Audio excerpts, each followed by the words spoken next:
Everybody, welcome back. We're reading the wonderful book about Thomas Jefferson. Okay, so we are on page 73, and let's begin. At Monticello, working fast, enjoying fresh cucumbers and lettuce, Jefferson hurried to compose instructions to the delegates who were to attend the larger National Continental Congress, scheduled for September 5th, 1774, in Philadelphia. In Philly, baby! Entitled A Summary View of the Rights of British America, Jefferson's midsummer work was his first substantial state paper. With these pages, the instructions ran roughly 6,700 words. He invested the American cause with universal themes. I like that language. He invested the American cause with universal themes. So not just principles that are relevant just to the one location, right? Linking the claims of the New World with the Whig story of the March of Liberty in the Old. He was writing, he said, to remind George III, talking smack to the King of England, quote, that our ancestors before their emigration to America were the free inhabitants of the British dominions in Europe, and possessed a right which nature has given to all men, a right which nature has given to all men, of departing from the country in which chance, not choice, has placed them. Interesting. Chance placed you to be born plopped out on a certain soil. It was not your choice, right? Now, think about this. When these neo-Nazi conservatives hate immigrants and they, degrade people who are not white-skinned, and they think their IQs are low, these idiots who think like that, think about what Thomas Jefferson has just said. Nature has given to all men, not just white men, not just Western men, but men as in the universal theme of humans, our species, not just men and women, or non-binary, whatever you want to call it. All peoples. A right of all peoples. And see how he notices that the country, right, where you were born was not your choice. You just happened to chance to be there. You were born within a certain territory doesn't mean that that soil is automatically going to give you certain percentage points in your IQ. You see what I'm saying? It's very interesting when you actually read how these founding fathers, the way in which they spoke to authority, is so different than the way the people who claim to be followers of them act today in regards to different religions arriving, refugees arriving, and economic migrants arriving. That's why it's so important to actually study American history. And there's the good, the bad, and the ugly. But it's still very important to read it because people are creating a new narrative that fits their, overall agenda of today and masking it as patriotism. That's why it's always good to read.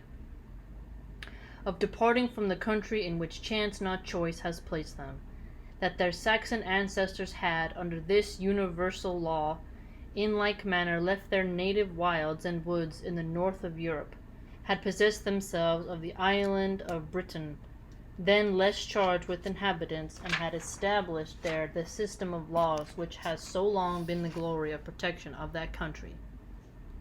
End. He concluded with a passage on the nature of politics and governing. Let those flatter who fear. It is not an American art. Look at that. Let those flatter who fear. American art. Think about this. To give praise which is not due. Almost like the media should listen to this. Giving praise to people who haven't earned it, who've bought it instead. Be well from the venal, but would ill beseem those who are asserting their rights of human nature. Open your breast, sire, to liberal and expanded thought.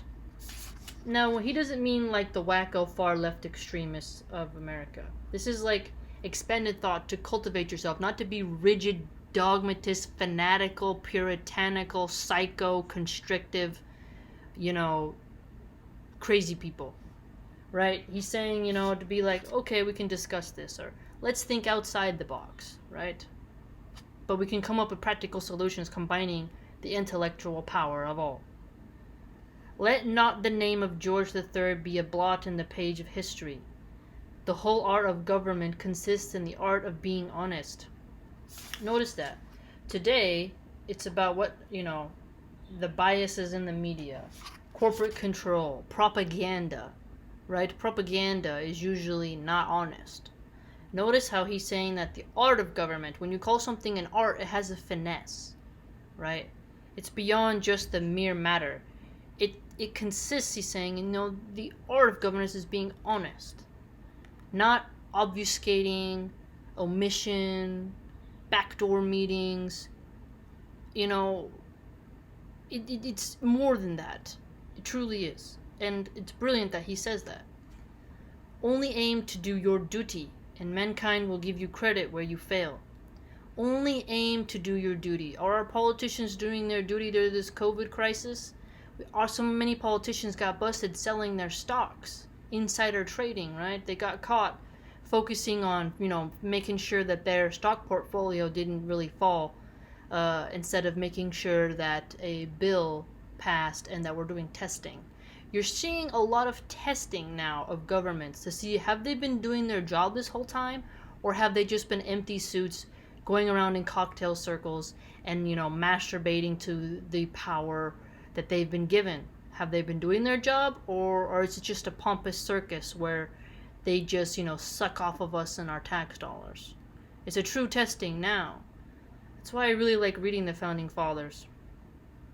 Because if you're doing your duty, you have nothing to fear, right? You're doing the best you can. You're not doing it for your own self. You're doing your duty. And to have a consciousness that desires to do their duty instead of just doing what they want. No longer persevere in sacrificing the rights of one part of the empire to the inordinate desires of another. East Coast versus West Coast. North America versus South America, right? Not South America as in like the Latin America. I mean like Southern Belt, Northern Ridge. But deal out to all equal and impartial right. Equal rights, impartial rights. This is the important post in which fortune has placed you, holding the balance of a great, if a well-poised empire. And a claim of ultimate, end quote, and a claim of ultimate, if conditional loyalty.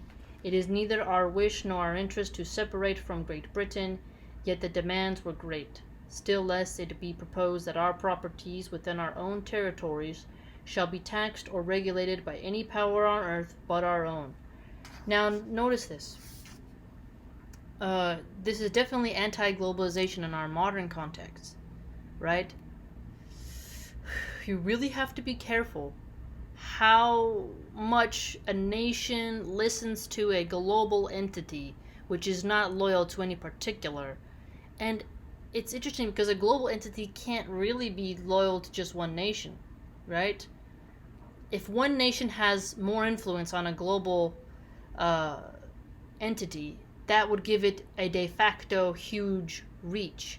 So a globalist type of agenda, organization, institution, ideology is sort of above nations, but nations have to have their own sovereignty and their own code and conduct, and to know when to bow and when to not, when to meet the middle ground, when to not, and especially when it comes to taxes, right? To fines and fees, within reason. You need comparison and cooperation and competition, but you do have to be careful when something becomes so big, it almost becomes out of your control. There's a lot you can look at from the past to help us reflect on our current situation today. Still lest it be proposed that our properties within our own territory shall be taxed or regulated by any power on earth but our own. The God who gave us life gave us liberty at the same time. So a Jeffersonian, Thomas Jefferson, his view is, God gave you liberty. Essentially, liberty is free will. The hand of force may destroy but cannot disjoin them. So the hand of force, the secret hidden hand, or any other type of, symbolical type of hand, it can destroy, but it should not have the power to disjoint, to fracture the union, to fracture a union of human consciousness in a way of liberty, right? It's really fascinating when you begin to think in his way of thinking, because you begin to see why America had a chance and how far we've died from that, and how our own nation doesn't even remember the toll that was taken in the past and the bravery, and kind of now worships at the altar of larger institutions. It's interesting. You have to keep your suspicions about you, right? You have to, think and contemplate and, meet the middle way, and not just look at, national sovereignty as something primitive. It's like the tribe, the community, the county, the state, the nation, the globe, the human species, our galaxy. There's a lot of, networks we belong to, right? And coming down as well. But it's interesting. When it comes to taxes, it's really important, because there can be tax upon tax upon tax, and you could eventually just have your finances sucked out of you. And who's checking the tax collectors to make sure they're not taking a cream off the top? You have to really think about it. Because the more a global institution has the power to take your money, the more chances they have of being so high up and so disconnected from those whom they tax, they become corrupt, tyrannical, and oppressive, right? So it's very interesting to think about. Very interesting.